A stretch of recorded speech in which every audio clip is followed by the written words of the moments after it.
Hey there, it's Bill DeWeese from VoiceOverRevolution.com. And today I want to talk to you a bit about, or give you a specific scenario and how to negotiate a good voiceover rate. And this comes from a situation actually just happened with me yesterday with a voiceover talent that I coach.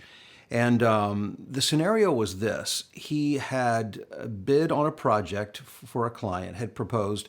It was for two local/regional commercials. And his quote to them was $450 a commercial. At least that was his intent in the proposal.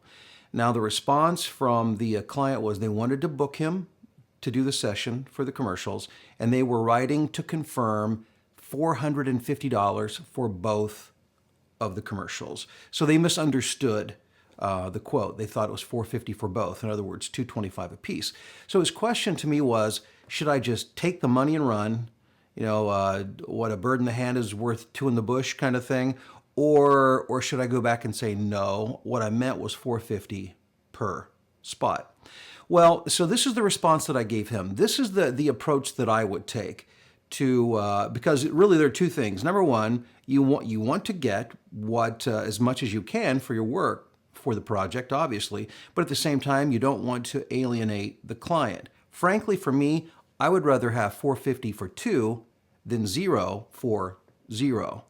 But again, there's not a wrong answer here. It's really whatever you're comfortable with and what you want and hope to accomplish. But here was my suggestion.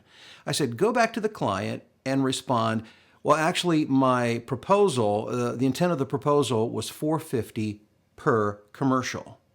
And here's the part to remember, followed by this next sentence, which is, actually it's a question, and that is, does that work within your voiceover budget for this project? So once again, does that work within the voiceover budget for this project? Meaning we're talking about this specific project, because as a voice talent, one of the things that you have to understand is that every client and every project is a different scenario. It can often be a very different budget. It depends on on the client, on their resources, what they hope to accomplish, et cetera, et cetera, et cetera. So my tactic has always been I want to state what my intent and what I want. However, I'm leaving a door open and I'm not opening up a big hole in the conversation saying, well, what do you think? I'm just simply saying, does that work within your voiceover budget for this project? Sometimes the client will say, yeah, I think we can do that. Or let me go back and talk to my client and see if we can get that done. So oftentimes you'll get what you ask for. Sometimes it'll be just the opposite. It'll say, I'm sorry, my budget max for this is $450. In which case you have to make a decision. And I'm not here to tell you to take it or not to take it. That's, it depends on your scenario, where you're at in your career, and really how much you need that money. Oftentimes, and probably more times than not, it opens a negotiation where they may say something to the effect of, my client doesn't, or I don't have $900 total for this project.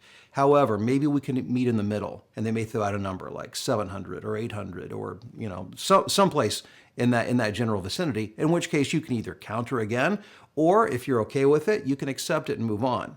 Again, I'm not telling you what you should or shouldn't do. It's your business, it's your career. You should do what you feel works best for you. However, that's the strategy that I use because I want it to be a win-win for both of us. I want them to know what my rate is for that, because if I can work that out, that I can get that, great. And oftentimes it does work out that way.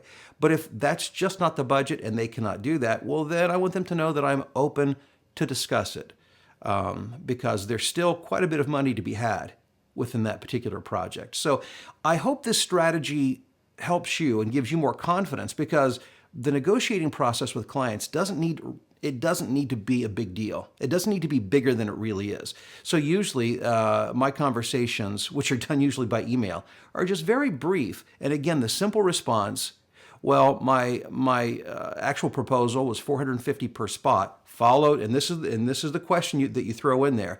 Does that work with your voiceover budget for this project? That opens the door for discussion. And you might just be surprised at how much you'll get when you throw that question into your correspondence when negotiating with clients. I do wish you the best and great success in your voiceover career, and I look forward to talking to you again soon.